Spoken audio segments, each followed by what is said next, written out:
indivisible, with liberty and justice for all. Roll call, please, Rudy. Commissioner McGraw. Here. Chairwoman Nesser. Present. Commissioner Uli. Here. Commissioner Hanchey. Present. Vice Chair Heck. Present. All present, we have a quorum, Madam Chair. Okay, we'll move on to the consent agenda. Could I have a motion for consideration of approval of the agenda? Yes, Madam Chair. Yes. I move that the Planning and Zoning Commission accept the agenda as presented and approve the minutes from the May 26th, 2020 regular meeting. Do you want those separately? Because they're listed separately? No. Okay. We have a motion. Can I have a second? Second. We have a motion and a second. Roll call, please. Commissioner McGraw. Yes. Chairwoman Nesser. Yes. Commissioner Uli. Yes. Commissioner Hanchey. Yes. Vice Chair Heck. Yes. So moved, Madam Chair. Okay, we'll move on to the public hearings. We have one tonight, which is a presentation, discussion, of a public hearing and possible consideration of amending the zoning regulations to allow cargo containers in zoning districts other than RSGR and/or lots smaller than 1.25 acres. Larry, you're on. Sure, this is on. This is set up for a public hearing. Larry Kirch, Director of Development Services. The current regulations also include RS-54 and RS-54M, correct, Rudy? Yes, sir. So it's not just RSGR on here, but currently 3 zoning districts that are all our 1.25 acre zoning districts include RS-54 and RS-54M. There's not a lot of RS-54M in the city, but there's the area north of Superstition from Goldfield over to Tomahawk up to Lost Dutchman is all RS-54, and they can have cargo containers. So this was, council asked the Plan Commission to look into this under a direction to staff or direction to the Plan Commission item many months ago. I think it was in January, February. So we brought it to the commission here. It's been here twice. Staff essentially is recommending that we leave this alone. About 80% of the cargo containers we approve are code violations. So people either aren't aware of the regulation or they choose not to follow it. They may have acre and a quarter, but they put these in without permits. They don't do the painting, they don't do the landscaping, they don't apply for the one-time permit.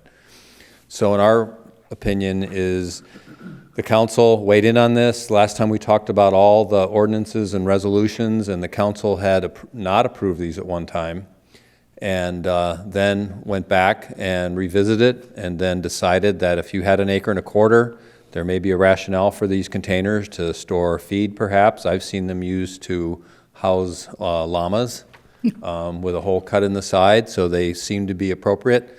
So this came before the council with a request from citizen that perhaps it could be RSGR, but maybe on lots less than an acre and a quarter. And I'll just tell you right now, it's very difficult to administer the current regulation. These are also allowed in commercial districts, but again, in a commercial district, they have to be used to house materials, supplies, equipment that are used in that business. So in other words, if someone owns a piece of commercially zoned property, they can't have a cargo container and then store their non-business stuff there. So right now they can be used by a homeowner after a permit's applied for on an acre and a quarter. So our staff recommendation is to you, is to recommend to the council to leave the regulations as they are. Any questions? Yeah, I have a couple questions, Larry. One is, up until June of '88, cargo containers were permitted with the exception of 3 containers. So at that point, we supposedly know that there was only 3 in the city. And then it goes on further to say that apparently, I don't know how many you estimate there is in the city, whether it's 10 or 100 or 1,000, that have come along since then that may or may not be legal under our ordinance. But the question is, you said that these come up as a code compliance issue. is how they come to your attention? Is that? I would what- say 80% of the time they do. Okay. What happens when they come to you that way? What goes on? What's the Typically, process? What has the city Well- been doing?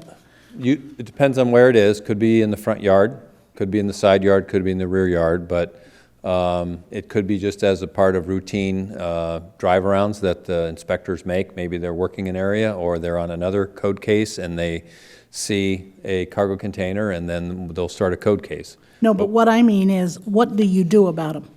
Well, we send a notice of violation to them, and then the folks usually come in and make an application, and then they might have to move it, they have to put the landscaping in, they have to paint it, and then we go out and do an inspection, and we issue the permit. So many of these are after-the-fact permits, I guess. Okay, Is so that's your- have you ever told someone that they have to remove it off of their property? Yes, but they then usually come in and get, if they have an acre and a quarter, they usually will get a permit. So. But we have had them in cases in a regular HOA-type subdivision where it just appeared, and the person said that they were, remodeling their house, and they had some stuff stored inside, and then it turned out, that was a neighbor complaint, and they had kind of turned it into an office and made it into an office. So what's That's the your, only one I can think of that was in a kind of a conventional subdivision, but we have seen these. We do have a process, say if you have, a flood or a house fire or something like that, and you want to get usually a smaller one, we have allowed these temporarily in someone's driveway as they're recovering from their disaster, things like that. but what I'm getting at is this. So it seems like as a city, are we telling everybody, well, we won't approve it if you have under an acre and a quarter, but just go ahead and put one on your property and then we'll give you a permit to make it legal? Well, in practicality, that may be what happens. That's what we're not telling I people, know. go put one in, and then we'd like people to come in and get a permit first. But they can't get a permit if they've got under an acre and a quarter. They cannot, no. Even after the fact. Okay, that was one of the Correct. questions. You Even have to after have- the fact. Yep. So if You have to have anybody, one of the three zonings, and you have to have an acre and a quarter. okay, so people who do have them, if they do, on property under an acre and a quarter, even after the fact, They would not get an after-the-fact permit. okay. They would be Has there been many of those? That have done that way and they had to remove them? a few, but not that many, no. Okay. No. Okay, that's what I And a was, lot of times, the property owner will change hands or something, and then they'll remove, and we've had one that'll go on for a long time recently, over a year, and then they said, hey, we're selling the property, it's going to go away, and then property doesn't sell, and then they never get a permit. So, but then the new buyer, they got rid of it, so. So we've never done an after-the-fact permit if you don't meet Okay. the three zoning districts or their acre and a quarter. one other question, and then I'll let these guys speak, which is, what would be the difference if we lowered the size? And I'm not saying I'm for or against this, but if we lowered the lot size from 1.25 acres down to 1 acre, what's the issue? To me, as I've explained before the council, it's like, where does it stop? If I have .95 acres, or Rudy and I were looking at one today it's RSGR, but it's .64 acres. How that lot got there, maybe it was there when before the city was a city, that there's a lot of, let's just say, not approved land divisions before the city was a city. We have all sorts of lot divisions that were never really approved by anybody, back in the, Few lots that are under an acre and a quarter that are RSGR. This would open up We an do. inspection nightmare. we have, so the question, Mazzulli, is that Mr. Hanchy had a question, do we have a lot of this? So we have, and again, I didn't count the number of lots that are under an acre and a quarter that are RSGR, and they vary in size, like I said, from, probably a third of an acre up to something less than an acre.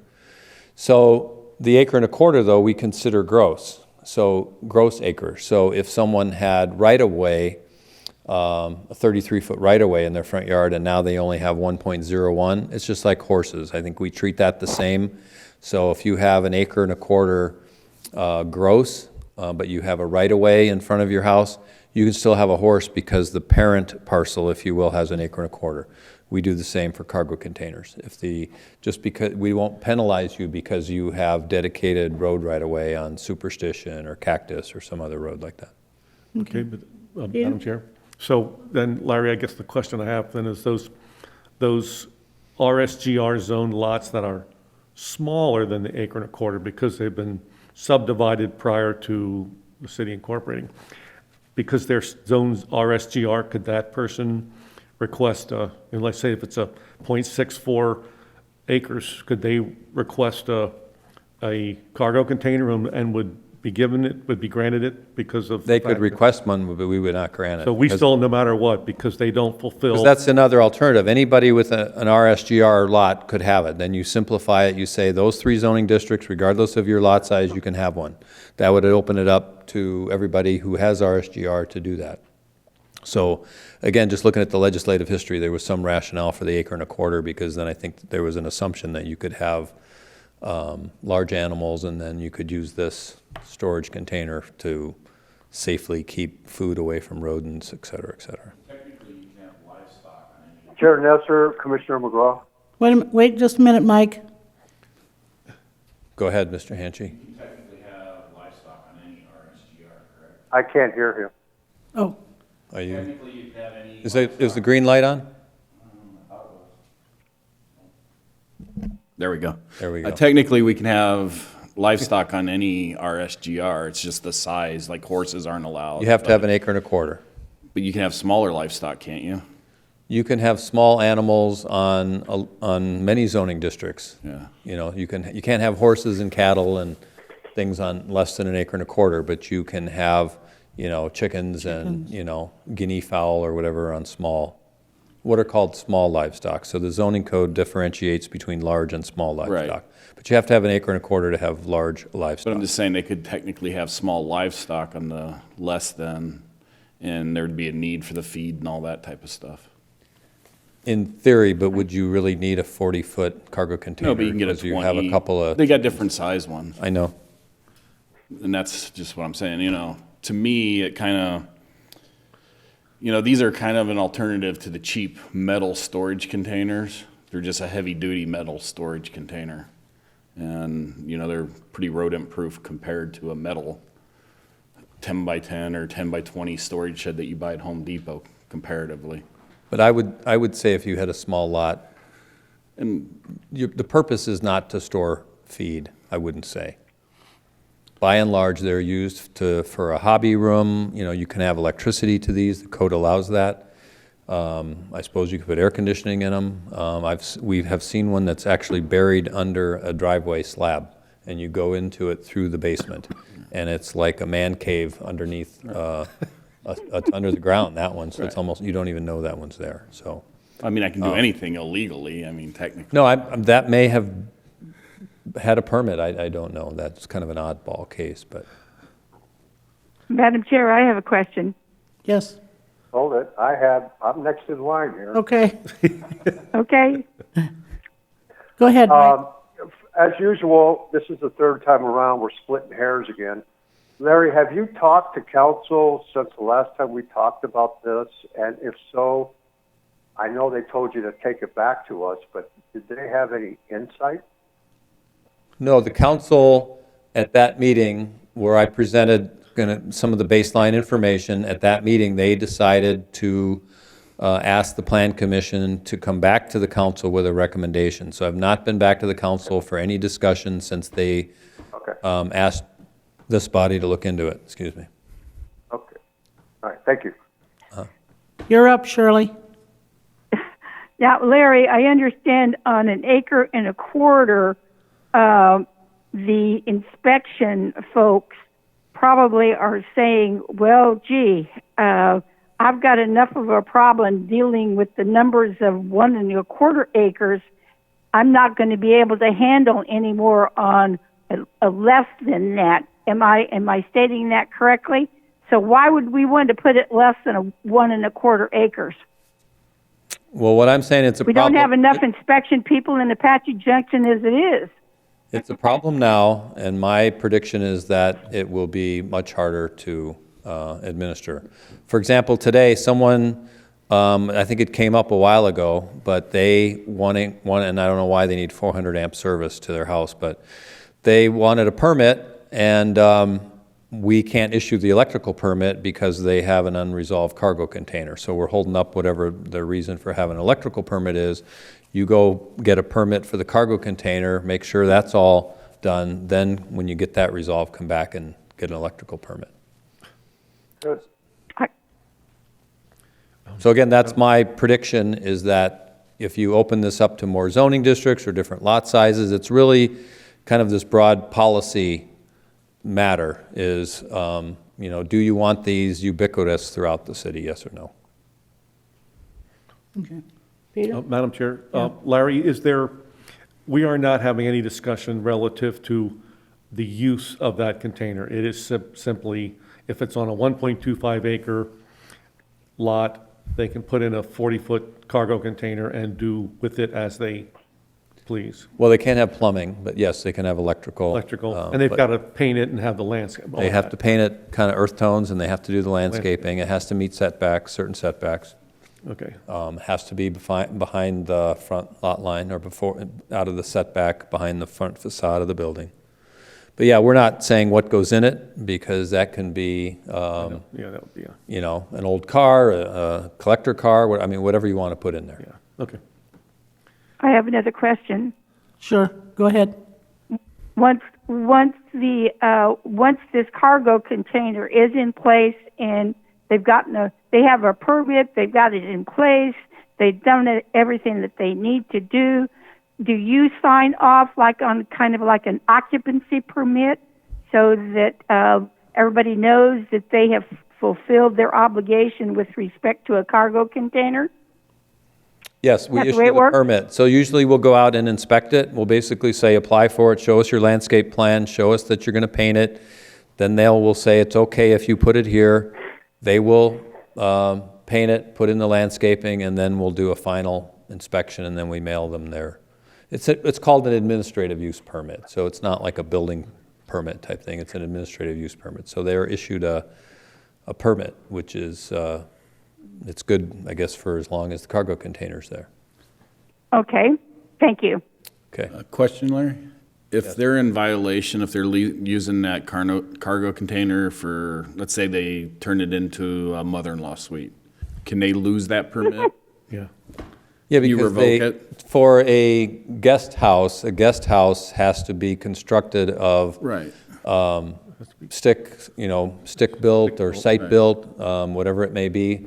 So a cargo container, by our definition, really couldn't be for a Right. guest house or mother-in-law unit. It has to be, Well, I know they're not supposed to use it for that. But yes, that would be a could code we actually violation. revoke the permit then? yeah, we would revoke the permit. If they were issued Then a they would permit. have to remove it. Yes. Yeah. So if we learned later that they convert it to a dwelling, yes, we would start a code case and work through the system and have it removed. Okay. How do you feel about that mother-in-law? Jeez.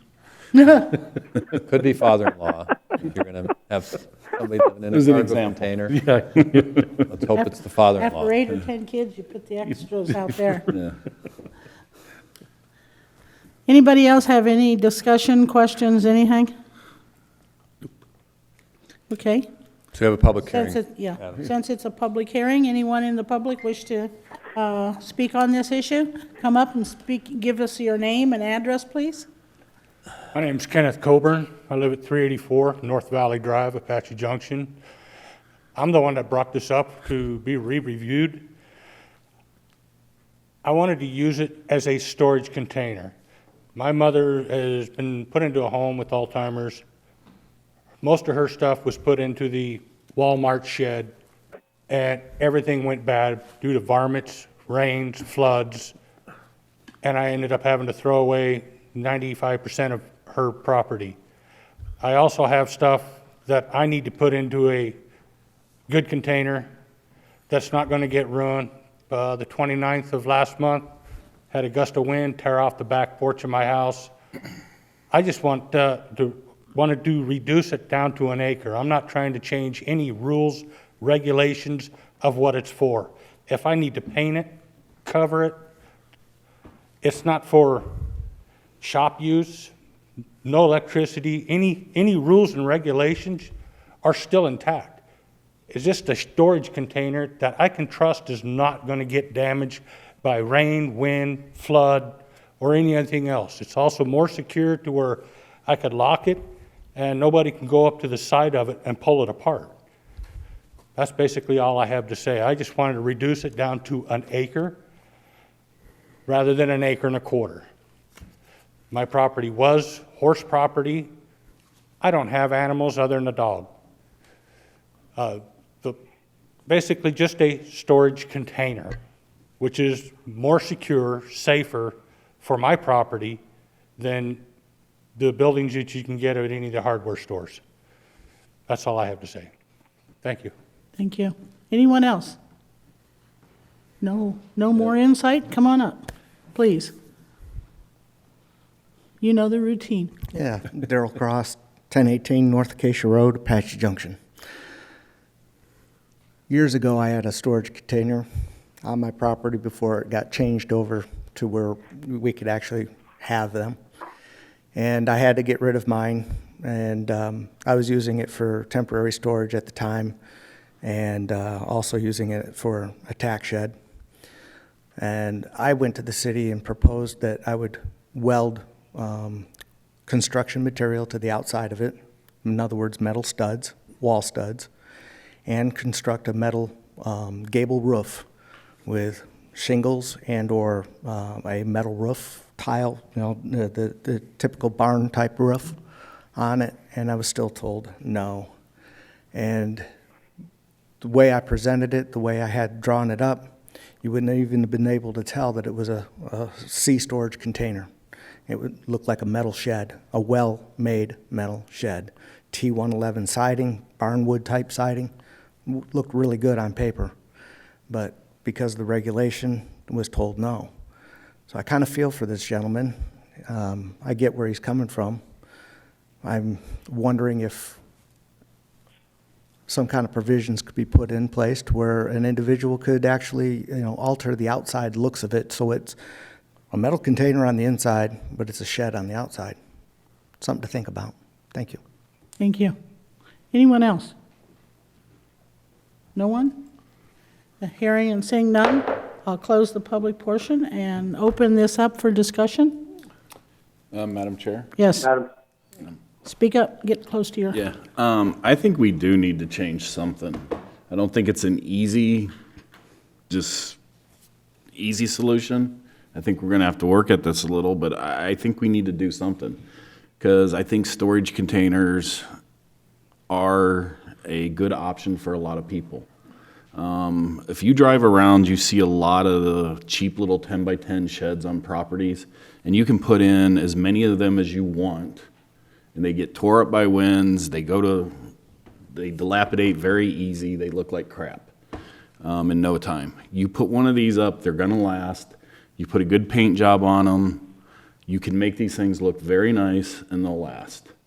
The city can make some, a permit fee off of them and everything. I think it's in the best interest for our citizens and the long term of the city. Yeah, it might take a little work. We might have to think about this and put some studying in, but that's what we're here for. I don't know if we can just put blanket statements down and say, but I think we can treat these in a lot of ways like a storage shed. We have zoning for storage sheds. They have to meet setbacks, they have guidelines. This is basically just another storage shed, and we can treat them as such. There's all kinds of codes on how a storage shed has to be put on your property, and they can fall under those same guidelines. You can only have max amount of coverage, all that fun kind of stuff. It's already there. So if we tie it in with all that, we're really not rewriting everything. Again, these are just heavy-duty metal sheds. Okay, anyone else? Madam Chair? Yes, Mike? Yes, this is Commissioner McGraw. My main opposition to making any of this acreage sizes smaller than 1 1/4 is to piggyback on what something Commissioner Henchy said was the future of the city. If we are expanding, which I do believe we are, I do not want to see these things popping up all over like they have now in a new part of the city as it grows. Unless you've got an acre and a quarter, I don't think there's any other reason or any other way that you could have a container on your property. And I am looking in the future. Thank you. Okay. And Madam Chair, this Yes. is Shirley Ulu speaking. I fully agree with Commissioner McGraw. I do believe that we need to have some limits with respect to this kind of a container. And if our planning and zoning folks and the inspection people are having a problem in dealing with 1 1/4 acres, they're going to have more of a problem with anything less than this. So I would agree with Commissioner McGraw that we need to keep this at 1 1/4 acres. And if our city is to grow, we don't want these things popping up and becoming an eyesore. Okay. Peter? I live on an 1.25 acre lot, and I have 3 sheds. And they were there when I bought the property. They've been sturdy enough to resist the wind and the rain and all of that, to the point that they have some wear and tear, but they're not, they're not just disheveled and falling apart. So I certainly do understand that. I would like to think, well, yeah, let's start making some adjustments, but I feel like that's that slippery slope that we always wind up going down, and then it seems to come back to haunt us. So I believe that the 1.25 acre requirement is appropriate. Okay. Any other discussion? Okay. I'll call for a motion. Madam Chair, Yes? I move that the Planning and Zoning Commission recommend to the City Council that the current zoning regulations regarding cargo containers not be amended. We have a motion. Do we have a second? Second. We have a motion and a second. Roll call vote, please, Rudy. Commissioner Hanchey, No. Vice Chair Heck, Yes. Commissioner McGraw, Yes. Chairwoman Nesser, Yes. Commissioner Uli. Yes, 4 in favor, 1 opposed. The recommendation to council will be to keep the code as is, Madam Chair. Okay, we'll move on to. Madam Chair, just for Yes. the listening audience, it's too late really to get something on the August 4th agenda for the council. And I'll see if I'm not sure if they're going to have an August 18th meeting, so it's really up to the city manager and the mayor and them to get it on the agenda for the next available meeting. Could be as early as August 18th, but it could be the first meeting in September. For and that- this issue. For this issue, and then the council can have a public hearing if they wish as well. Okay. We'll move on to old business. Is there any old business? And new business. I guess we have none of that either, huh? Information and reports? I don't have anything. Does anyone else have anything they want to bring up? Hearing none. Director's report? Again, just that the general plan is on the ballot for the 4th. There's flyers around. Vote as you choose. Okay. Selection of meeting dates, times, location, and purpose? Madam Chair, Yes. I move that the Planning and Zoning Commission hold a regular meeting on August 11th, 2020 at 7 p.m. in the City Council chambers located at 300 East Superstition Boulevard. We have a motion. Do we have a second? Second. We have a motion and a second. Roll call vote, please, Rudy. Commissioner Uli, yes, Commissioner Hanchey, Yes. Vice Chair Heck, Yes. Commissioner McGraw, Yes. Chairwoman Nesser. Yes. So moved, Madam Chair. Okay, unless I hear any objection, I'm going to excuse me, adjourn this meeting at 7:30.